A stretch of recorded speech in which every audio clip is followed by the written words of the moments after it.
Welcome back to another episode. This is Ken with Xmods. Um, doing just kind of a retrospective, if you will, of the Sega Genesis. So yeah, this console's a pretty cool console.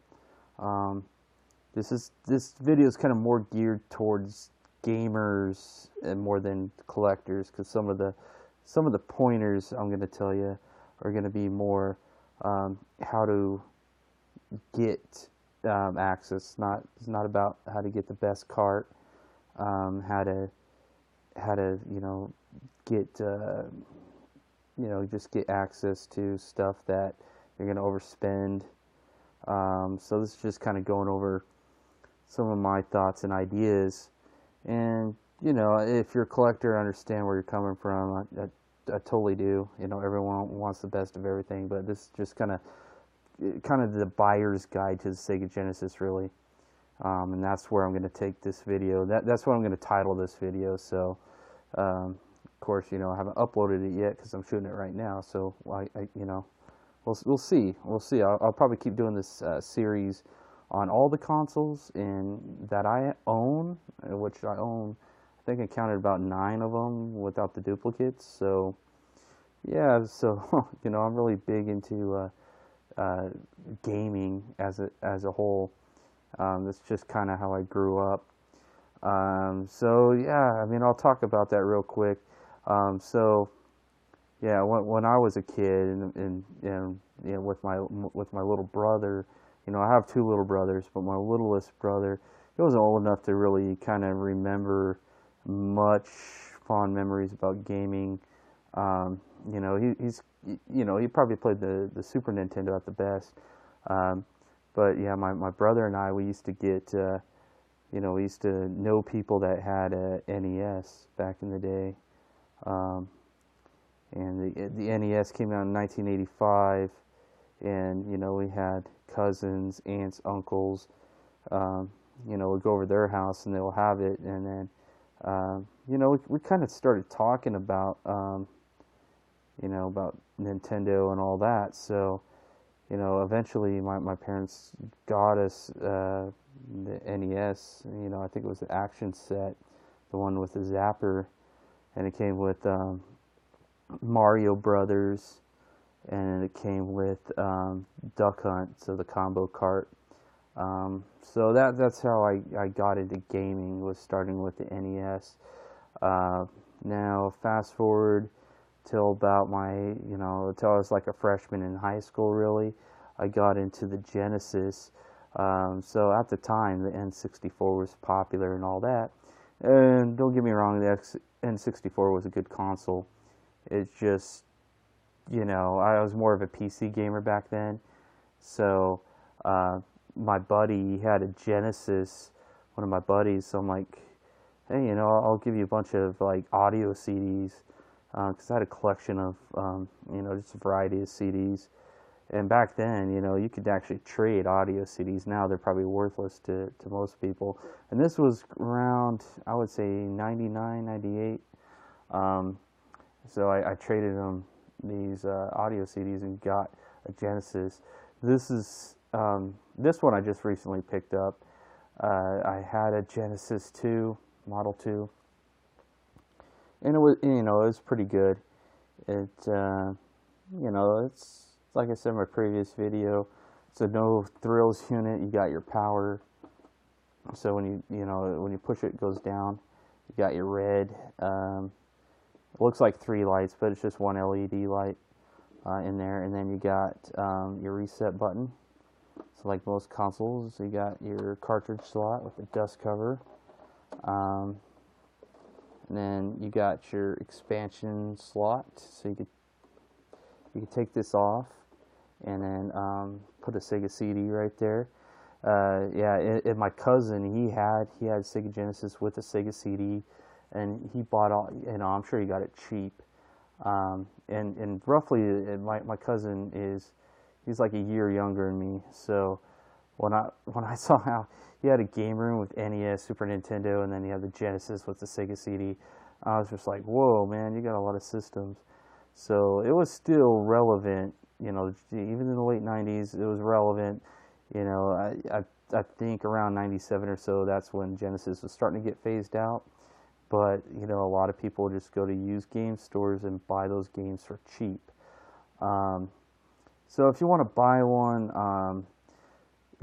I would go with a Model 1 Genesis just because, um, they're about as popular as the Model 2. The Model 2 was more mass produced, but the Model 1 is kind of just more of a more geared for a collector, I would say, and it's more quality built.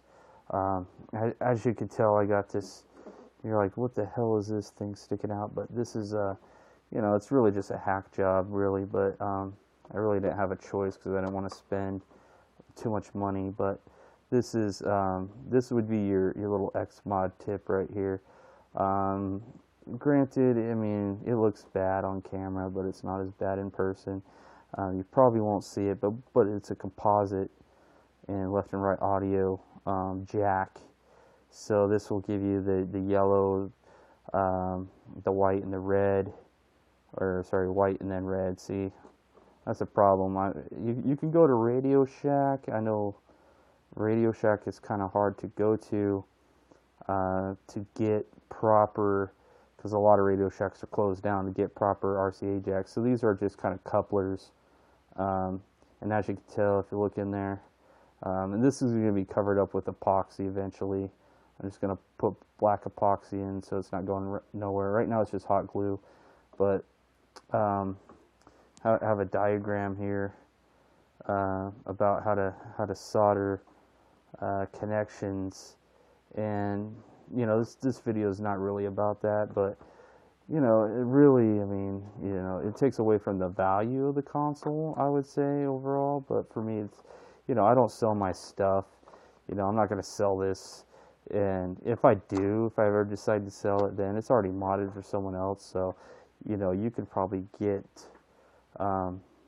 someone that's like, oh, yeah, you already got that done for me. Cool, and they just want to play their games. So yeah, I mean, really, you can barely see it if it's tucked away. The reason why it's sticking out so far, because as you can tell, I put RCA jacks in there, and then I cut apart Ethernet cable. Not a good Ethernet cable; it's pretty crappy ones, like those, freebie $4 Ethernet cables. So I cut it and then soldered. I had short RCA ends, or short cables, so I'm like, I just cannibalized them because I don't really need those. I'm not going to like have a 2-foot or 1-foot cable for anything, because I really, all my RCA cables are pretty long. And I go to, I bought this stuff from secondhand store. So these couplers, you might go, wow, those are like, because they're gold plated. Oh, these are like, $4 or $5 couplers. And yeah, you'd be right if you buy them from Radio Shack or Walmart, or if you go to Best Buy, especially, those will be, probably this coupler alone would probably be like $7, and then this one, which is funny. I was in our local hardware store, and they sell stuff like this too. And I was looking for some legitimate ones I could put on here, but they didn't sell them, and I didn't want to go to Radio Shack and then spend like probably $12 for 3 little RCA ports. So really it's just being cheap. But if you're a collector and you want to have good video, you probably want to spend the extra time and effort to track stuff down like that. But really, I just wanted to get it done. I got these from secondhand store. And so I hot glued them. I'm going to put some epoxy, so you probably won't even see, I had to roughly cut it. So I tried to do my best. So yeah, this is going to give you better video. What this came with was RF cable, which is the AV port right there. And then not the RCA, but power adapter. Now, as soon as I brought this home, I bought this from our local, not really local to me, but and I commute to work, so it was a store close enough. So I bought this just because there's just some nostalgia attached to it. I like playing games on the real hardware. I like to have a controller in my hand. That's what it is about being a console gamer, is having a controller in your hand and not some emulator. So I went in there, and this is the only one they had, $19. So the Genesis, well, $20, so like 21 with tax. So the Genesis is cheap to buy. It's affordable. At least the console is. Um, I was looking online. eBay has some crazy prices. I'm looking at like, Castlevania, what's called Bloodline or whatever. I haven't played that. I love Castlevania.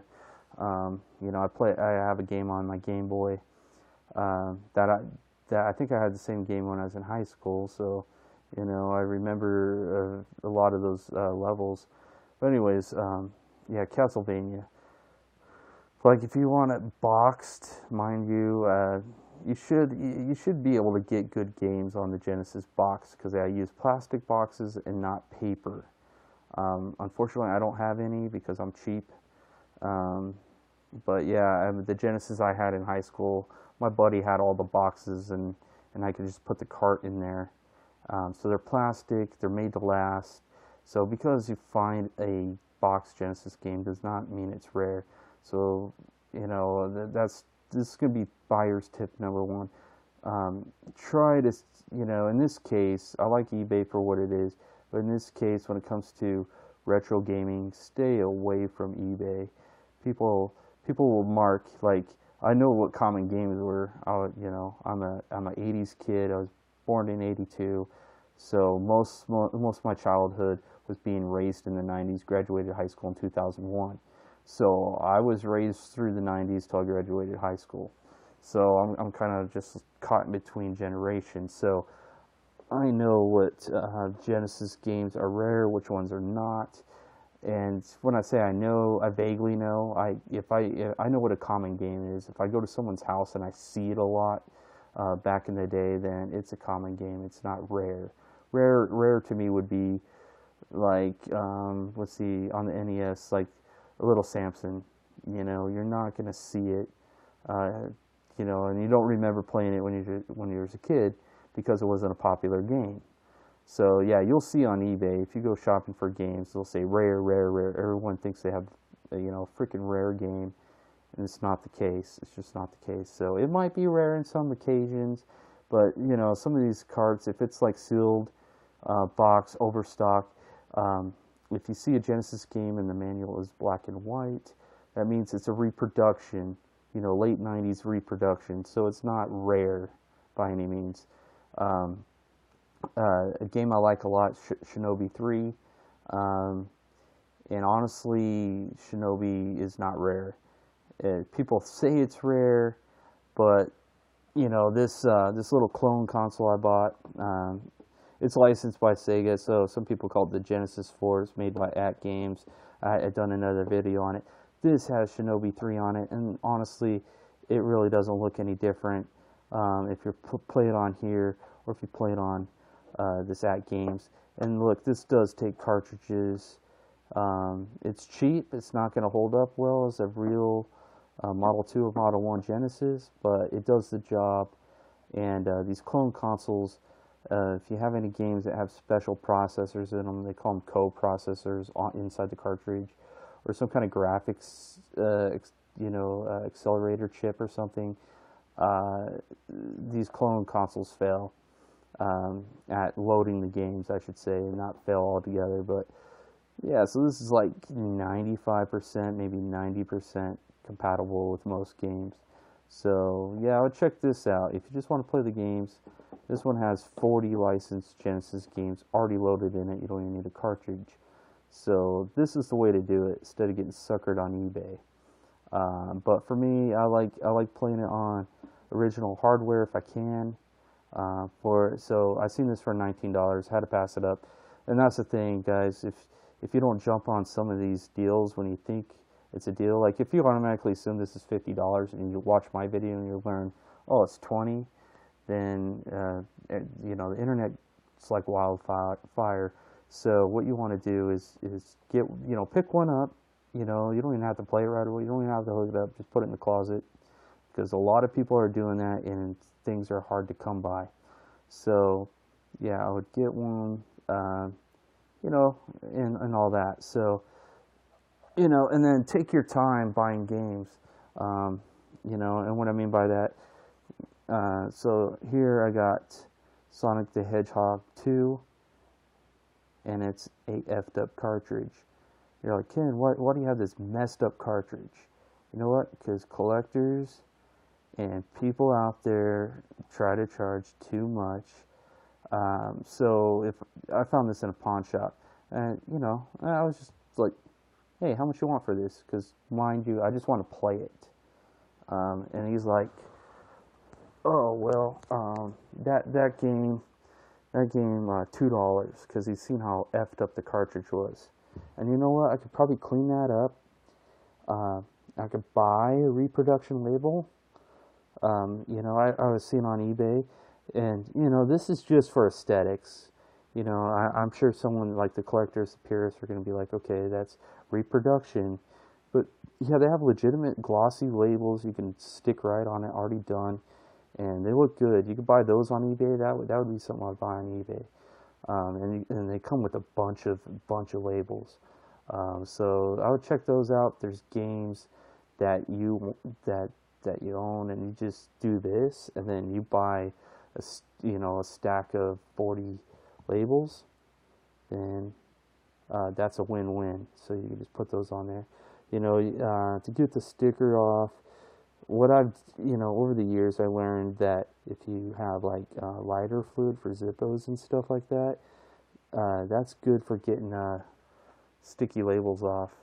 It just come right up, and then wipe it down and all that. So another thing, this Genesis came with a 3-button controller, and honestly, if you get a 3-button controller, don't feel disparaged. I played a lot of games with the 3-button controller, so you'll see the 6-button. The 6-button looks like this. This is kind of just an afterthought by Sega back in the day, so 9 times out of 10 you're only going to use those 3 buttons. The other 1%, I guess there's, Mortal Kombat doesn't use it. Maybe Mortal Kombat 3, I haven't tested that out yet, even though I technically have access to it. Street Fighter, I think, uses these buttons. So, Sega just saw Nintendo and were like, okay, they got, let's see, 4 buttons plus the shoulder buttons, so they just came out with this as an afterthought. So yeah, 3-button controller. If you get that with your console when you go shopping for one, if you can find, there are some sellers on, probably Craigslist would be a good place, or eBay. So eBay, stay away from other collectors or other gamers, because I think they have gold, and really they got something that I could have bought at a Goodwill for $5 back in the day. So when I say back in the day, like early 2000, like 2001, 2003. So people think they have gold and they really don't. So, just keep that in mind. So be patient. That's the other thing. Now the next thing I'm going to cover, because I know this is a long video, it's already 20 minutes. Sorry, I was trying to keep it short as I can, but I'll cover as much as I can, and I'm going to do a video on the Super Nintendo too. So I'm long-winded, but mostly this is just advice. So hopefully you like the advice. But now what you want to do is I got some multi-surface cleaner called Behold. So you can use that to wipe down your console, give it a glossy look. This console's not the cleanest, but also I haven't really tried to detail it. I mean, I had it apart. Obviously I did that hack job to it. So yeah, Behold is kind of like Pledge. If you don't have access or can't find Behold, then get pledge. So this is just better for, it's kind of like pledge but for electronics, so it dries faster. And I use this on my PS2 and it looks good. Another thing for cleaning cartridges, you can use, and I'm just going to use this lightly. This is, honestly, there's Windex in this bottle because it's refilled with Windex, but yeah, just use window cleaner and a Q-tip and you can clean out your cartridges. I generally have been using 91 isopropyl alcohol, aka rubbing alcohol, because it dries fast. You're not going to short out. You know, if you want to play a game real quick, put this on a dip a Q-tip in it, rub your cartridge. Don't double dip so you don't contaminate the whole damn bottle, but rub that on your cartridge and then put it in. If your cartridge is really dirty and you want to get the surface, like you can literally see surface dirt between those contacts on the bottom of the cartridge, then use your Windex, spray it directly on a Q-tip. So hold a Q-tip to it, spray it directly, and then rub that first, the contacts, and then what I would do is to get the residue of the Windex off, then I would go back to the rubbing alcohol and with a clean Q-tip and redo it. So that's if you're you know, at a swap meet, or what do they call, flea markets, and you find a box full of Genesis games and they look like they've been in that box for months and they're dirty. Another thing you can do is get a gamer bit and take the these are security bits, essentially. So look up gamer bit. This is another item I would actually spend $7 or $10 on eBay, and take the cartridge apart and then detail it and then do the contacts. Some people like to use a rubber eraser on the contacts. I would do that if there's a lot of grime. You know, I would do these two steps first, and then do the eraser over the contacts with the cartridge apart, and then go back with the alcohol and then clean that off. You know, so you're just removing any residue. And the cartridge slots too. You know, what I use is I take, you know, like a card, like a credit card, or I like to use what they use for thermal paste, the spreader. Sometimes they come in a big card and they're flat and they don't have any numbers on them. So if you have a plastic card that has no like credit card number on it, then you can take a coffee filter, wrap your card with the coffee filter, and then get like a cotton ball or something, and then wet the coffee filter with some 91% alcohol, and then go up and down the slot. You know, you don't want to do that because you don't want to rip the coffee filter up inside there, but, you know, just go up and down, you know. And for all the idiots out there, not a used coffee filter by any means. And that's pretty much what you want to do. So really, the real tip is on getting into retro games. Be patient. Actually, there are some multi-carts, like legitimate ones. Like I have like a 6-in-1. One of the games is like Shinobi 2. And you know, I don't have Sonic 1. I have Sonic 2, obviously. I have RoboCop. You've probably seen that in my other video. So I'm kind of building up my library of games. So yeah, the 6-in-1 cart's gonna have like Golden Axe and all those games, and those are gonna be, you know, I'm thinking to myself, okay, I'm knocking out $20 per game with a honestly, it's like $7 cart with free shipping, and the label's kind of a little bit torn on it, you know. So what? So that's kind of the pro tip, really, if you want to get into this. So don't overspend, cut through the bullshit, and you know, you'll be happy in the end, you know.